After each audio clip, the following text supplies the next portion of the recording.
Thunder Rolling in the Mountains by Scott Odell and Elizabeth Hall. Read to you by Mrs. Shoemaker. Chapter 22.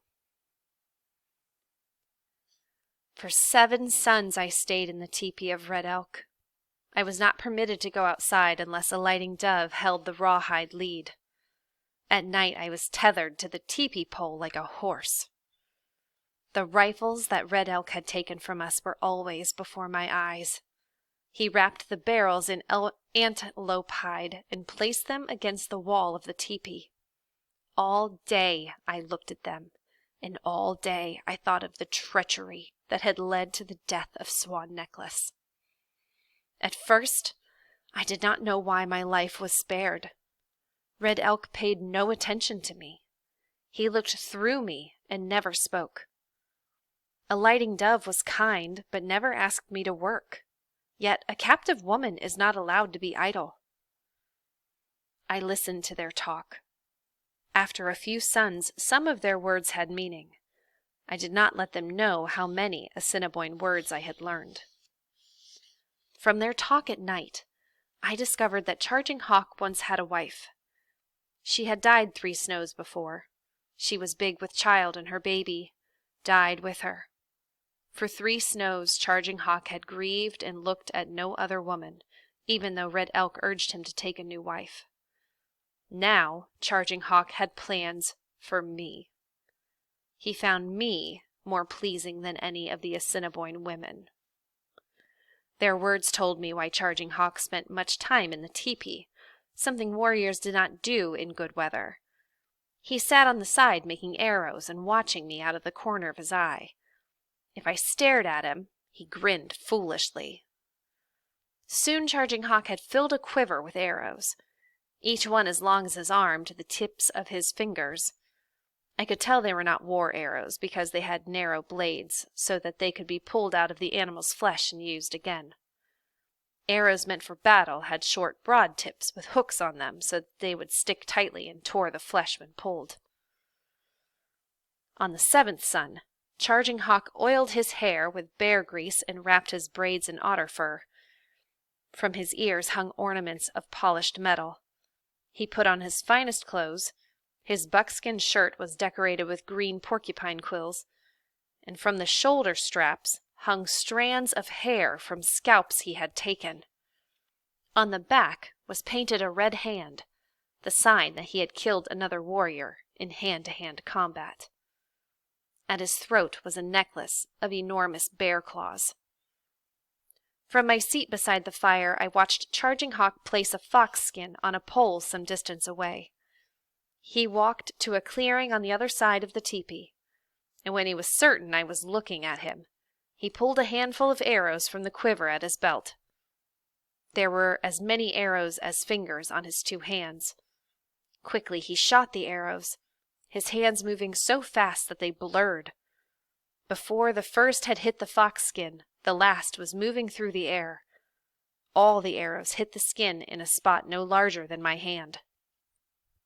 Without speaking, Charging Hawk plucked the arrows from the pole and marched off. He had shown me his skills as a marksman. I could be certain that those in his tepee would never want for meat. That night, a lighting dove told me that Charging Hawk wished to marry me.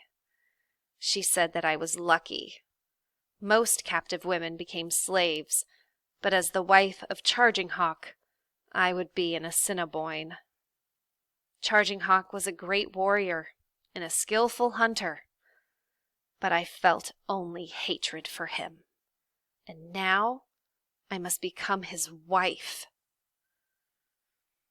After that day, a lighting dove gave me work to do, but she always worked beside me. She watched me closely and showed me the Assiniboine way to roast roots and dry meat. She showed me how they stored their dried food for winter. She did many things the Nimipu way, but some were different. I learned how to cook meat as the Assiniboines do. A lighting dove showed me how to dig a hole in the ground and line it with rawhide. She filled the hole with water and put a big chunk of buffalo in it. Into the water she dropped large, red-hot stones from the fire. She kept changing the stones until the water boiled and the meat cooked. Now I knew why her people were called Assiniboines, stone boilers. Suns passed and winter came. The snow lay deep on the ground. A lighting dove helped me make a dress of elkskin. Like my old dress, it was white, and the fringe hung from the skirt.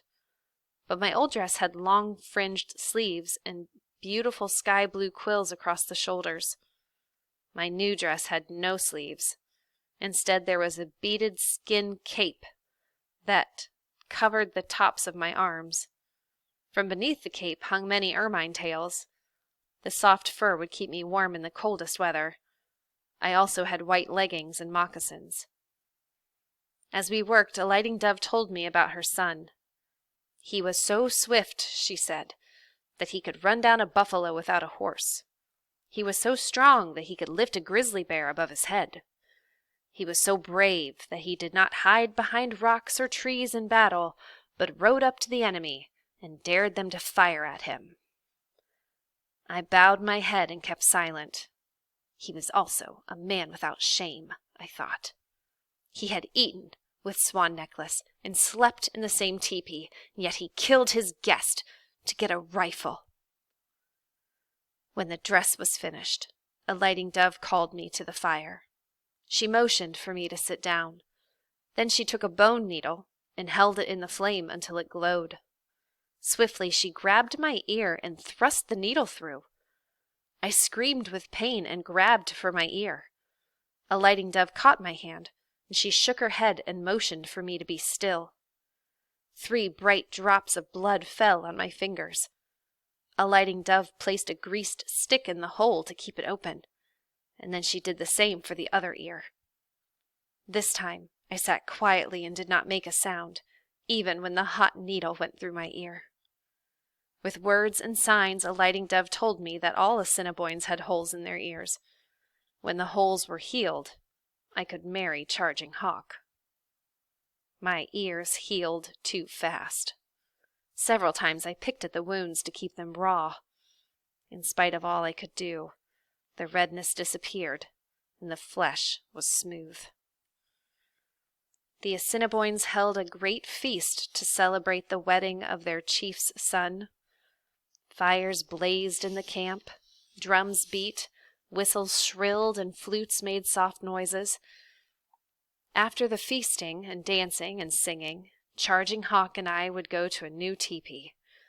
The skins that covered it were painted with buffalo and butterflies, kingfishers and antelope. When I looked at it, I thought of Swan Necklace, and my heart was sad. My sorrow did not show. I put on my new clothes. From my ears hung bangles of silver and blue stones, brought from lands far to the south. A lighting dove said they had cost Charging Hawk 3 horses. Because I had no parents to exchange gifts with them, Red Elk and a lighting dove stood on either side of me and asked for the Great Spirit's blessing. At my feet, Charging Hawk laid a beautiful ermine blanket, as white as snow and as soft as a cloud. No one in the tribe had such a beautiful blanket. "This is our marriage blanket," said Charging Hawk. "It's beautiful," I said, though my lips were so stiff it was hard to form the Assiniboine words. Charging Hawk grasped my hands while Red Elk spoke of the wife's duty to her husband and the husband's duty to his wife, and he asked the Great Spirit to send us many sons. The men nodded, and the women smiled, and someone filled a stone pipe with tobacco and passed it around, and each man took a deep breath and handed it to his neighbor. Charging Hawk drew deeply on the pipe and blew out the smoke, and then he got to his feet and began to dance. He sang to the beat of the drum and danced about the circle of seated men. He grasped one of the warriors by the hand and pulled him to his feet, and together they danced and sang, and one by one the other men joined them, and at last all the men were dancing and singing. The women clapped their hands. The dancing lasted far into the night. Smoke from the pipes and the fires filled the cold night air. The smoke was so thick that it was hard to see across the circle of dancers. No one paid attention to me. I waited. When the dancing grew wild and the voices loud, I snatched the ermine blanket and crept away from the circle. I crawled through the line of teepees, stopping only to take a rifle and bullets from the teepee of Red Elk. And once I had reached the edge of the village, I got to my feet and ran faster than I ever run before.